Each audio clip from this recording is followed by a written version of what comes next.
The bounty ship glided silently through Earth's upper atmosphere, its hull shimmering with cloaking tech older civilizations had long since abandoned.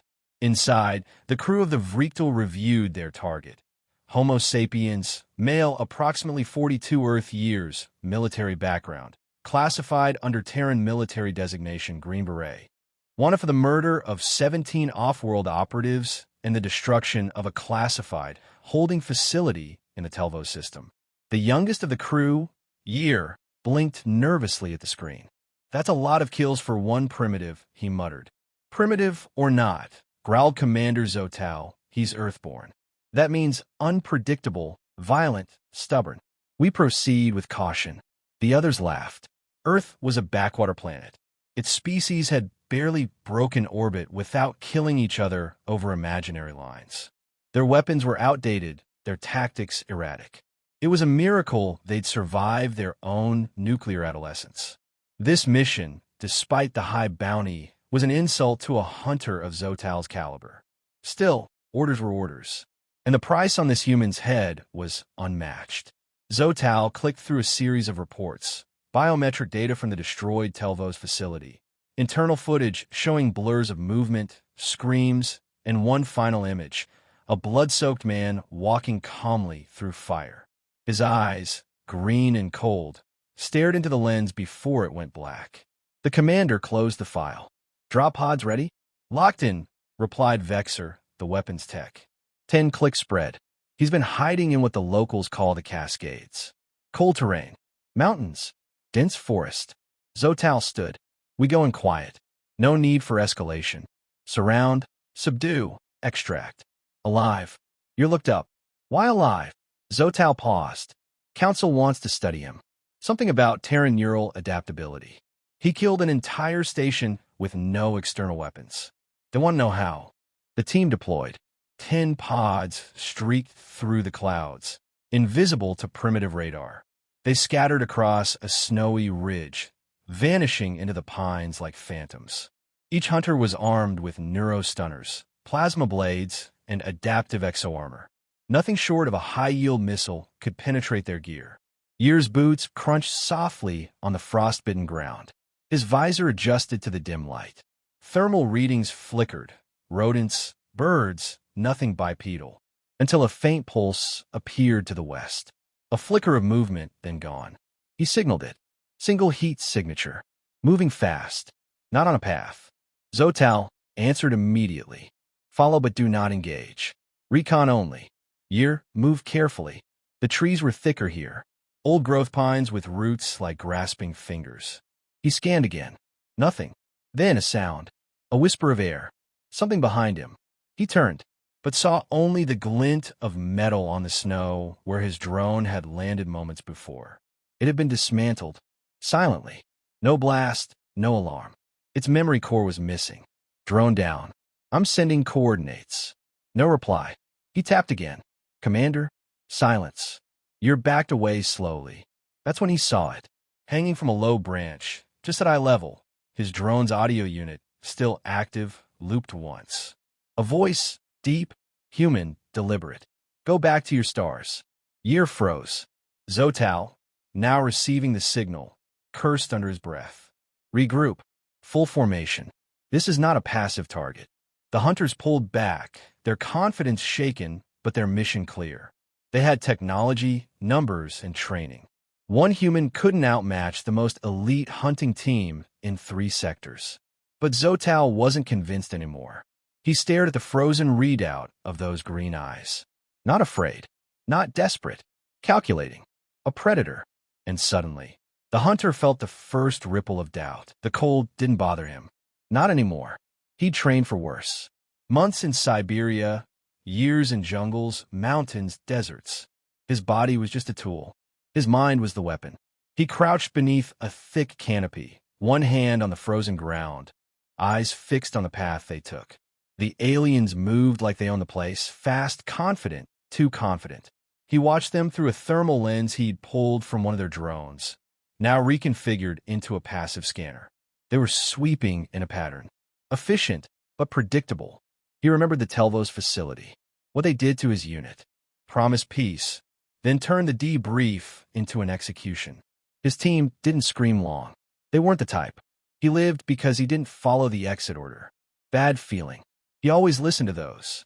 So when the shot started, he was behind them. They didn't expect one survivor. They expected cleanup. Instead, they got a massacre. Now, they wanted to study him. He knelt by a pine, gently placing sharpened stakes beneath a thin layer of snow. Crude by galactic standards, but with enough force and the right angle, even alien armor would fail.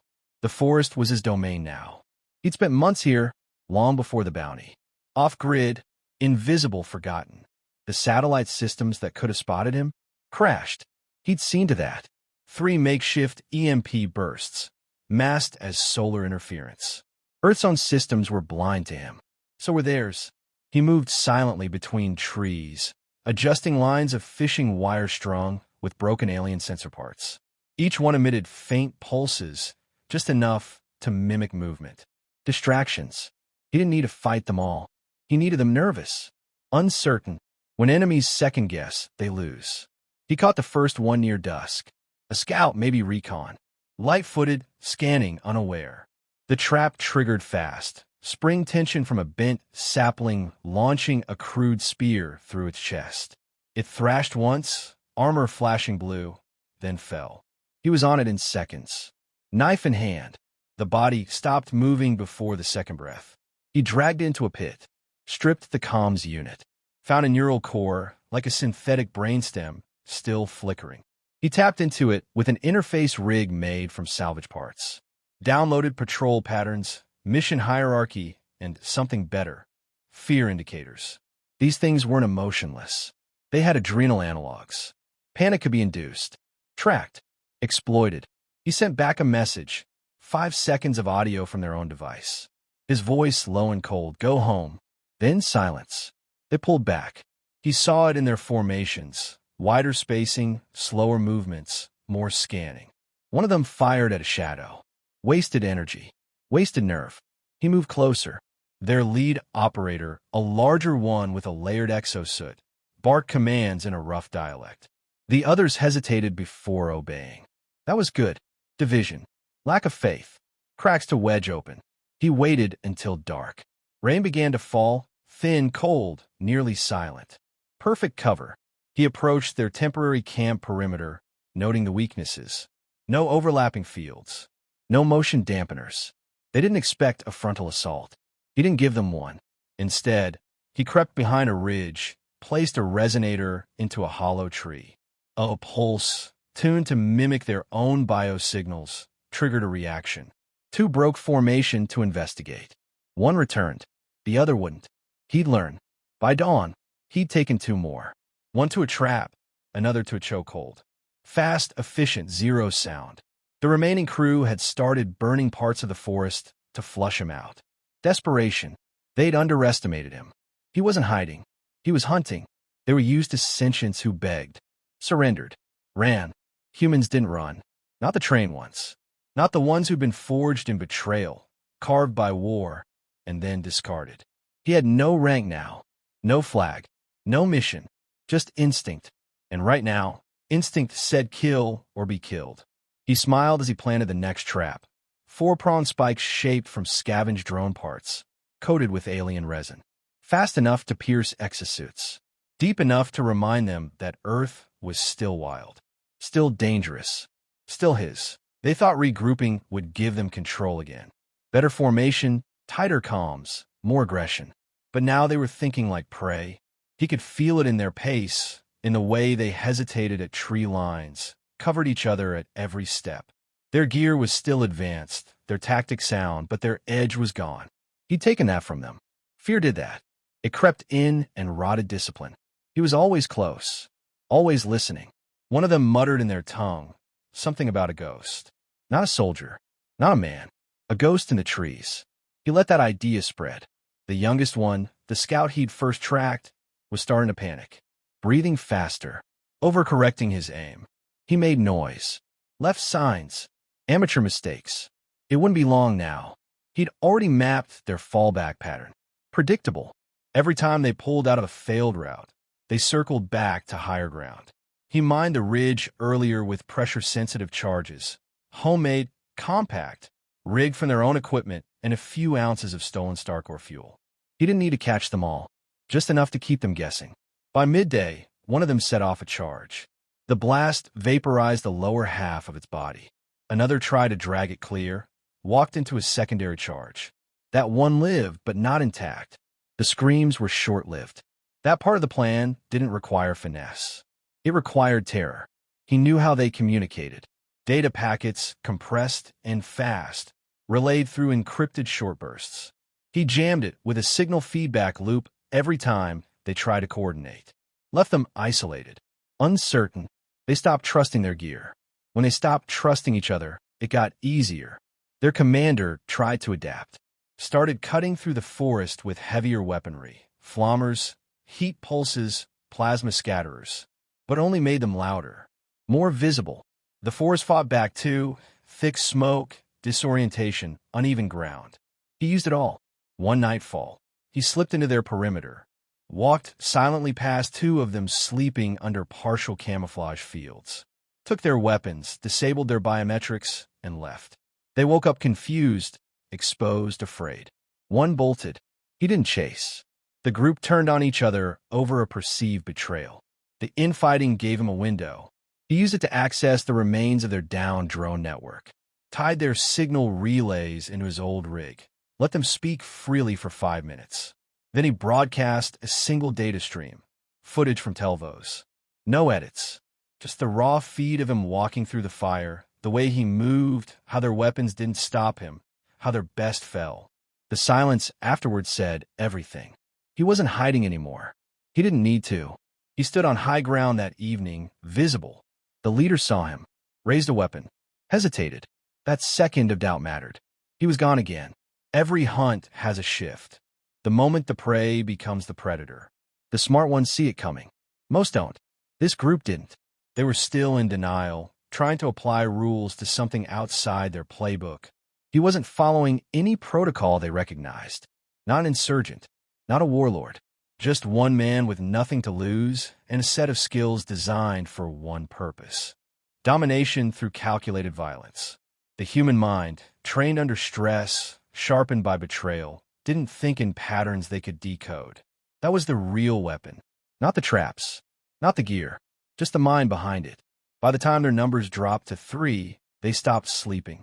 They moved constantly, ate while walking, switched shifts every 2 hours. But they were wearing down. He was still fresh, still quiet, still smiling when they missed him by feet. One of them cracked, screamed into the forest, demanded he show himself. He didn't.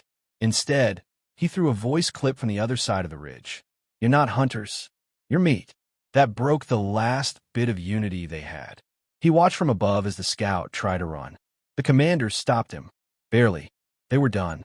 He bled them dry without firing a single shot. The final 3 regrouped at a clearing, exhausted, paranoid, and near breaking. Their armor was scorched, their movements sluggish, and their communication reduced to short, clipped commands. The commander no longer issued orders with confidence. He barked them out of desperation. Their technology had failed to give them the edge they expected. Their formation was sloppy, focus divided. Each one expected to die next. That was the advantage he needed. He was done bleeding them. Now he would end them. The commander activated a last resort beacon, a signal for emergency extraction. It wouldn't arrive for another half cycle. That meant they had to survive, and he wouldn't let that happen. He intercepted the signal, piggybacked it, then masked it. Their rescue wouldn't find them. They wouldn't get the luxury of retreat. He moved in absolute silence, blending into the terrain they never learned to understand. The forest wasn't just cover, it was his territory. Every step they took, every move they made, passed through his traps, his pressure plates, his calculated kill zones. He didn't need luck. He had preparation. The youngest of the 3 broke away first. Claimed he heard something in the dark. He didn't, but fear was louder than reason now. The scout ran, muttering into a dead-comm unit, and triggered a snare trap. Lifted 10 feet into the air by a cable of coiled wire, he struggled violently. He left his weapon behind. They made it easy, a blade to the throat. Fast, clean. No sound. 2 left. They circled each other more than they watched the woods. He toyed with them now, triggered false heat signatures, dropped noise generators in a nearby brush, let them waste energy and ammo shooting shadows. He wasn't rushing this. He wanted them to understand what they'd unleashed. The second to last, one stepped onto a pressure plate that didn't explode. Instead, it flooded the area with high-frequency pulses, sonic waves that overloaded their audio receptors and scrambled balance. The soldier fell, vomiting, twitching, unable to rise. He stepped out from the trees for the first time face to face. No helmet, no mask, just a human, unarmored, calm. The alien raised a shaking arm to fire. He was already inside the arc. One move, one strike, and the soldier went limp. Only the commander remained. He didn't run, didn't yell, just stood there, staring. The alien had blood on his suit, his eyes wide and unblinking. For a moment, they watched each other, 2 predators caught in the same space. Then the alien spoke in broken English. Why? He answered without pause. Because you made the mistake of thinking Earth was still easy. The alien lunged, fast, with precision strikes meant to disable. He dodged the first, took a glancing blow on the shoulder from the second. Pain flared, but he welcomed it. It reminded him this was real. He countered hard, drove his knee into the side of the alien's leg, followed by an elbow to the throat. The armor cracked. The fight was brutal, close quarters, and short. The alien was stronger. He was smarter, and smarter always won. The final blow drove the commander into the dirt, face down. A knife at the back of the neck. He hesitated only a second, then drove it home. Silence returned. He stood there, breathing steady. The forest still. No more patrols. No more orders. Just him. He took their beacon and reprogrammed it. A single message transmitted to every listening outpost in orbit. Bounty failed. Earth not viable. Do not return. He let it loop, then crushed the transmitter. They wouldn't come again. Or if they did, they'd come differently, with fear in their hearts. And they'd remember that one man, in one forest, dismantled an elite team from a spacefaring civilization with nothing but instinct, training, and resolve. That was the message, not just to them, but to anyone watching. Humanity wasn't helpless. Humanity wasn't prey. Not now. Not ever.